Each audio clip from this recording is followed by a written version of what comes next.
क्या हाल है दोस्तों। आज हम क्लास 12 का जो हमारी एक्सरसाइज 7.5 है इसका क्वेश्चन नंबर 12 को हल करेंगे। कैसे करते हैं जरा ध्यान से देखिएगा। मैंने आपको इसके सारे रूल बताए थे, उसमें मैंने एक रूल ये भी बताया था, जब अंश की घात और हर की घात बराबर होती है, यानी कि कौन सी घातें, यानी कि ये वाली घात और ये वाली घात जब बराबर होती है तो हम हर से अंश को क्या करते हैं, भाग करते हैं। एक रूल और मैंने बताया था कि जब अंश की घात हर की घात से ज्यादा होती है, यानी कि अंश की घात हर की घात से क्या हो, ज्यादा हो, जैसे यहाँ पे 3 है यहाँ पे 2 है, तो भी हम क्या करते हैं, भाग करते हैं। या तो बराबर हो या फिर अंश की घात हर की घात से ज्यादा हो तो भी हम क्या करते हैं, भाग करते हैं। तो उसको हम कैसे करेंगे जरा ध्यान से समझिएगा। तो सबसे पहले अगर इस टाइप का कोई क्वेश्चन आ जाता है तो उसको हम पहले क्या करते हैं, भाग करते हैं। तो कैसे करेंगे, एक्स स्क्वायर माइनस 1 से इसको भाग करेंगे, तब आंशिक भिन्न से इसको हल करेंगे। ठीक, हमने क्या किया, एक्स क्यूब प्लस का एक्स प्लस का 1, और यहाँ पे इसको क्या, कितनी बार ये पहला पद काटते हैं, बहुपद की जब बहुपद से भाग करते हैं तो पहला पद काटते हैं, तो एक्स से इसकी मल्टीप्लाई करेंगे तो एक्स की घात 3 माइनस का एक्स हो जाएगा, चिन्ह चेंज करेंगे, प्लस का हो जाएगा, ये वाला कैंसिल हो जाएगा, ये प्लस का ये प्लस का, तो कितने हो गए 2x प्लस का 1। अब ये घात ज्यादा है और ये घात कम है तो भाग नहीं दिया जा सकता, तो क्या करेंगे, बस इसको लिख लेंगे।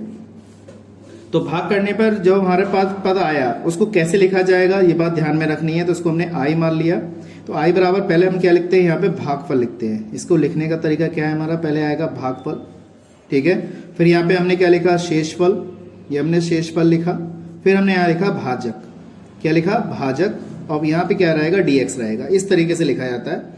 तो आई बराबर भागफल कितना हमारे पास x है, शेषफल कितना हमारे पास 2x प्लस 1 है, और भाजक कितना हमारे पास एक्स स्क्वायर माइनस 1 dx। इसको हमने इक्वेशन फर्स्ट मान लिया। अब इसी को हम आधार मानते हुए इसको हल करते हुए चलेंगे आगे।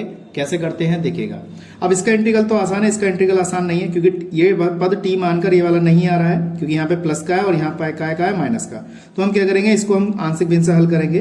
तो 2x प्लस 1 को हमने क्या लिखा, एक्स स्क्वायर माइनस 1 लिखा। तो नीचे वाले के हम फैक्टर कर सकते हैं, गुणनखंड हो सकते हैं, एक बार माइनस में और एक बार काय में आ गए हमारे प्लस में हो गए। तो इसको लिखने का तरीका क्या रहा हमारा, एक बार तो माइनस का रहा और एक बार काय का रहा हमारा प्लस का। इस तरीके से लिख लिया। अब इसमें क्या करते हैं, इसको सॉल्व करते हैं एलसीएम लेकर। ये वाला पद तो हमारा ऐसे ही रहेगा, ऐसे उतार लिया जाएगा, इसको हमने ऐसे उतार लिया, और यहाँ पे एलसीएम लिया तो x माइनस 1 और यहाँ हो जाएगा x प्लस 1। ये वाला पद कट जाएगा तो a के साथ कितना आएगा हमारा, x प्लस 1 आएगा। ये कट जाएगा तो b के साथ हमारे पास क्या आएगा, x माइनस 1 आएगा। देखिए ये वाला पद कैंसिल हो गया, तो हमारे पास जो पद बचा, हमारे पास जो पद बचेगा 2x प्लस 1 बचेगा, और यहाँ पे 3 लाइन लिख दिया हमने। तो ये ax प्लस का कितना a प्लस का bx माइनस का कितना आ गया b। x वाले पदों को हम एक साथ लिख लेते हैं। तो x वाले पदों में x कॉमन निकाल के इस तरीके से लिख लिया, ठीक। उसके बाद कांस्टेंट पद लिख लेते हैं a माइनस b, इस तरीके से लिखा। आपको क्या करना है, x के गुणांक और अचर पद की गुणांकों की तुलना कर लेंगे। तो यहाँ पे x के गुणांक 2 है और यहाँ पे x का गुणांक a प्लस b है। तो हमने क्या लिखा, a प्लस b बराबर कितना 2, ये हमारा समीकरण 2 हो गया। और अचर पद कितने हो गए, a माइनस b बराबर कितना 1, तो यहाँ पे 1 लिख दिया, समीकरण 3 हो गया। हमने क्या किया, चेंज करने की जरूरत नहीं है, b plus b minus b से कैंसिल हो गया, तो 2a बराबर कितना आ गया, 3 आ गया। a का मान हमारे पास 3/2 आ गया, ठीक है दोस्तों। a का मान हमारे पास कितना आया, 3/2 आया। इसी प्रकार से हम क्या करते हैं, b का मान ज्ञात करते हैं। तो किसी एक समीकरण में लगा लो आप, समीकरण मैंने 2 में लगा दिया, a प्लस b बराबर कितना 2, a का मान हमारे पास 3/2 है, b बराबर कितना 2, b बराबर 2 माइनस का 3/2, इस तरीके से लिखेंगे। एलसीएम लेते हैं 4 माइनस 3/2, तो b बराबर आ गया 1/2।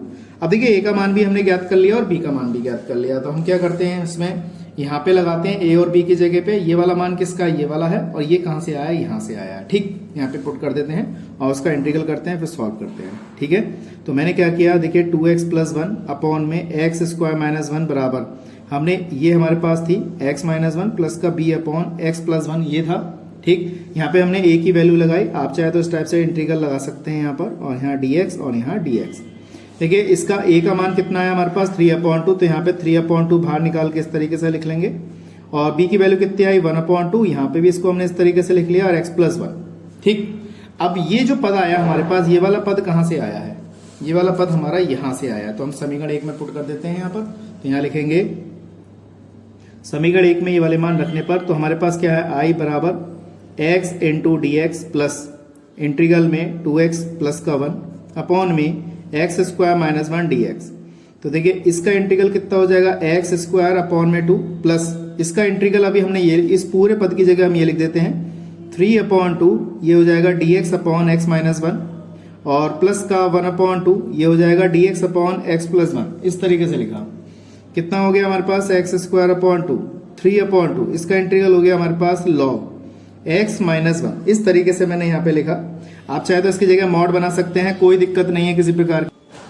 तो देखिए दोस्तों, इसको भी हम क्या लिखेंगे, इसका भी इंटीग्रल करते हैं 1/2। ये हो जाएगा हमारे पास log मॉड में x+1 और इसका डिफरेंशियल करेंगे, इसका 1 इसका 0 हो जाएगा, प्लस का क्या आ गया हमारे पास c आ गया। तो देखिए दोस्तों, हमने ये क्या किया, इसका आंसर ज्ञात कर लिया। मैं समझता हूँ आपको अच्छी तरह समझ में आ गया होगा। इसी प्रकार के क्वेश्चन मैं यहाँ पे करा रहा हूँ इस समय 7.5 एक्सरसाइज के। ये क्वेश्चन नंबर 12 था।